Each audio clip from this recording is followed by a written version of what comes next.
Hello, everyone. Today's Friday, October 20th. This will be the last broadcast for the week. We'll pick this up, God's help, Sunday sometime. Start off looking at a map. The USS Karen, I think it's called. I forget. There's a USS, there's a naval destroyer that intercepted 3 cruise missiles launched out of Yemen, likely headed to Israel. First thing several things I want to point out from that one little tidbit. First of all, the distance fired would be, let's see, my round figures 3,000 kilometers. I don't know, what is that, 1,800 miles. It's a very serious distance. So 1,800 miles. They can go from Yemen, they can hit anywhere here. The other thing is these were not those bottle rockets fired out of Gaza. These are cruise missiles. Cruise missiles are highly sophisticated, jet-powered, radar-guided, low-flying, anti-aircraft evading, deadly weapons. Obviously, from Iran, the Houthi rebels are Iranian proxies fighting against the Saudis in Yemen and across the border. They've attacked many Saudi Aramco installations. They've hit Riyadh with missiles, so they're very well equipped. They're very dangerous. But the thing I want to point out about that is, well, you know what? I'm going to get to that in a minute. Let's take a quick market review because we haven't looked at it in the weekend. It's bad news all around town. The all-share index, the Tel Aviv market as a whole, now down 10.7% since the outbreak. That's 2 weeks, exactly 14 days exactly, and it's down 10.7%. You get the idea. I believe, if I'm not mistaken, is the textbook definition of depression. Well, I could be wrong about that, but whatever the textbook, it's pretty serious. Gold is now up 8.3%. I'm sorry, this isn't gold. This is West Texas Intermediary. This is U.S. crude. It's up 8.3% in 2 weeks. It's a lot, and it's kissing that danger number of 90. At 90, a lot of things change in geopolitical life, including Russia's ability to wage war. It's a horrific calculation, but one familiar to anybody who trades in the oil market. So that's not good news for anybody. This again, the dark but obvious truth of war. Lockheed Martin, for those of you who are not familiar, is Uncle Sam's biggest private contractor, bar none, in any realm, and certainly its biggest defense contractor. And they make everything. You name it, they make it. Anyway, their stock is up now a full 12.5%, 50 points in 2 weeks. Again, not surprising, but just to keep your pulse on what's going on. The the commercial real estate market in Tel Aviv is down 12%, 11.97%. You get the idea. This is grim. Gold, of course, is up significantly, 7.77%, $143. It's at 1989. We could go. We could probably. We're gonna top 2000 any time now. Here, I think it just kissed. What was that? 1997 is the high for this period. The most recent high is it's above 2000. Yeah, we're going to go 2000. So that's fairly clear. And of course, this is the most distressing. Well, the dollar shekel rate is now lost 5.3%, and it's well over the 4. Oh, it's higher. I'm sorry, I miscalculated. Could this just be the time that we're let's just do the calculation again from here to. I'm sorry. This is one worth getting right. From here.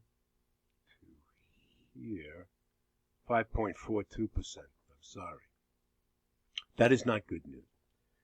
And if that's grim enough for you, Moody's announced that they're considering a downgrade of the sovereign bond rating, which is currently A+.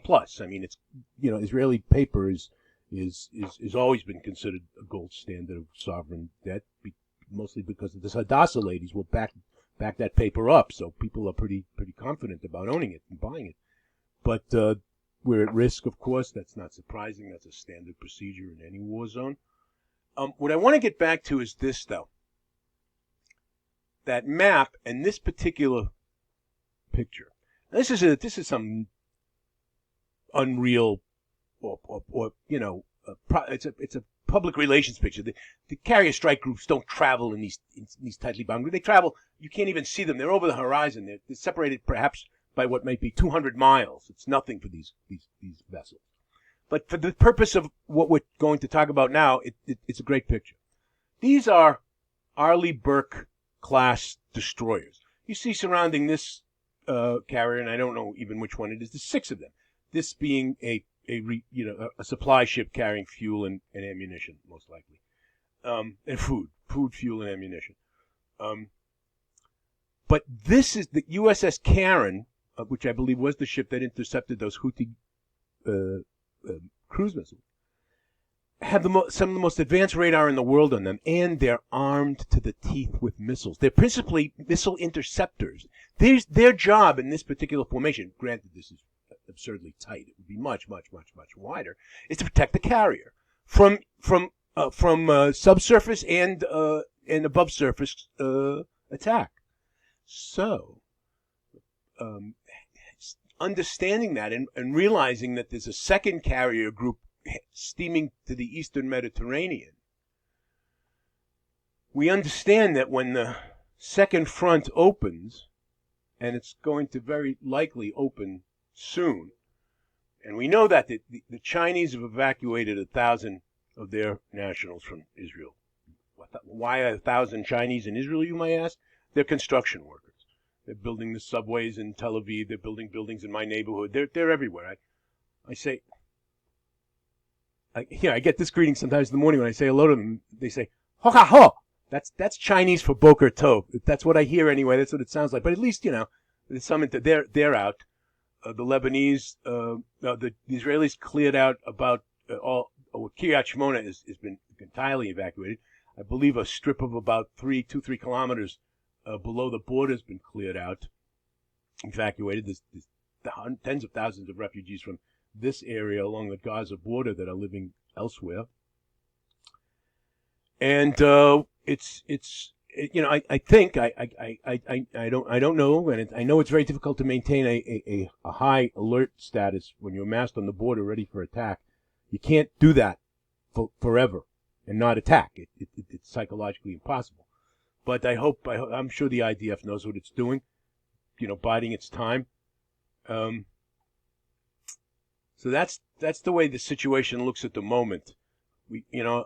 Assuming that the northern front does open somehow or other, God only knows how, but in the event that it does, there's going to be a lot of firepower that'll be able to suppress it. We hope. We've got forces that are ready to suppress and actually engage in battle with the enemy in Gaza itself. There's plenty of aid coming in, and plenty. There's a lot of aid. That at least is a good thing. And we're going to hope for the best. So, ladies and gentlemen, that's a long enough little note from headquarters here. Stay informed. Stay strong. Stay in touch. Talk to you soon. Bye-bye.